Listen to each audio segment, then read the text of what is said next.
I visited the Gulf with 7 congressmen and women to get an in-depth look at how the U.S. can achieve energy independence. And here's what I found.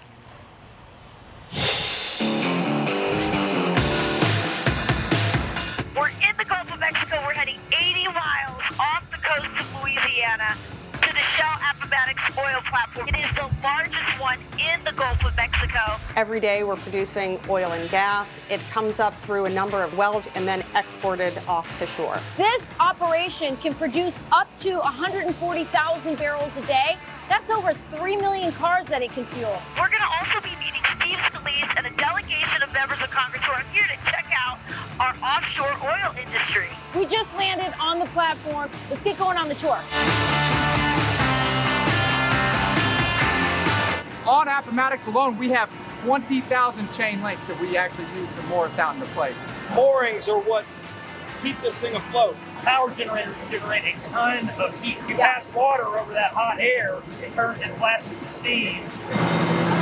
And we can use that steam to generate more power. And the steam is created from the process that you're already doing. We have free power and greater for the environment. You go like zero emissions. One of the things that most impresses you when you come out here is the cleanliness of the water here.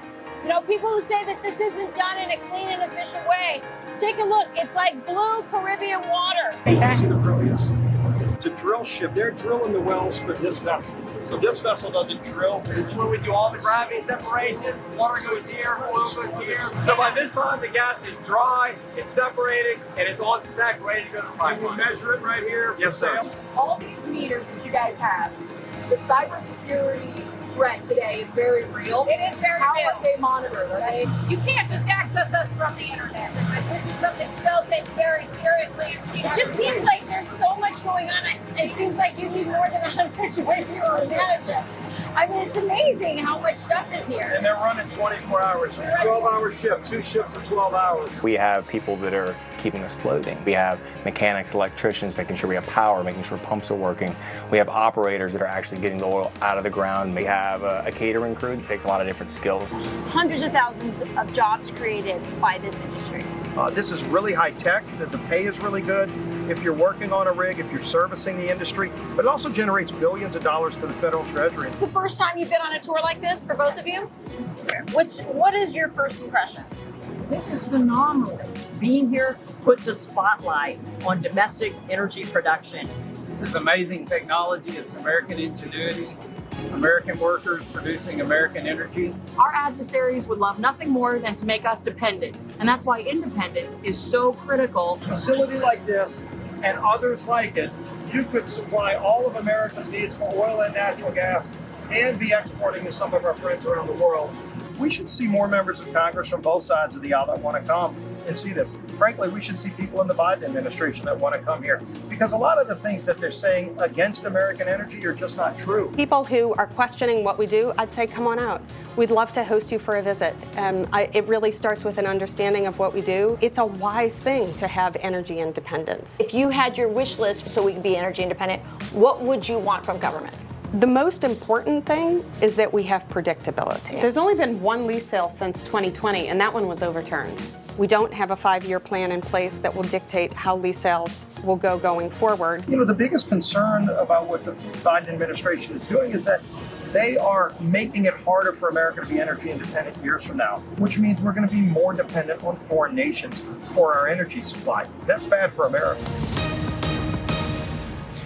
You know, what really stuck out is that there's no new leases. So much uncertainty. So much uncertainty, and not just bad for these companies, but bad for us, because these are billion-dollar, the massive amounts of investment. And the companies don't actually make their money back for 10, 15, sometimes even 20 years. So you have to have these leases in the pipeline so they can go and explore and hopefully find something.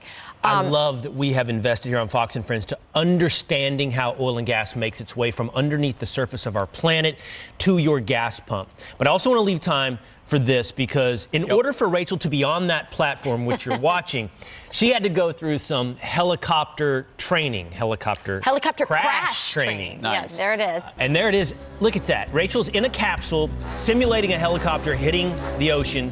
I'm strapped in with the seatbelt. Turns upside down. You got to kick the window out. You got to hit the window out with your hand. You got to undo. I love you know, I'm a big James Bond fan. Oh my God, this makes me feel so good. Is that you right there on the right? That's me on the right here swimming out. And the first time I had to do it, I was panicked. But, you know, then I was James Bond after, and I got out of How quickly does it fill? Well, it doesn't have walls right there. It fills immediately. Yeah. Yeah, it fills quickly, and the first time I was panicked. But this was really awesome. I didn't think I could do it, and at one point I thought, oh my gosh, we have this whole crew out here. I can't get on the helicopter tomorrow unless I pass this course. A lot of pressure. I did it. Thought about you guys, thought about, you know, our Navy SEALs, you know. Maybe have a new career. Maybe. Maybe. You're right. That's why you train, though, because your instinct is going to be to panic in any moment like that, and only. They said if you take helicopter training course, your chances, if you actually survive the crash, go up 80% of surviving after taking that. Because you're right, this training, the instinct comes back. Listen, I want to tell you, so great that these members of Congress came out to see the oil platform. No Democrats on this trip. I asked many of the workers, including, you know, how many other Democrats are out? Not a lot of Democrats come out to see something that they're opposed to, that, you know, create amazing jobs, family supporting jobs for so many people in the region and around the country. And so it must have been amazing for all of them to be in that helicopter training with you, right? We all need to understand, is Rachel's point, not just her trials and tribulations in getting a piece done for Fox, but where this oil and gas comes from. Very cool. Good for you for doing that. Still ahead.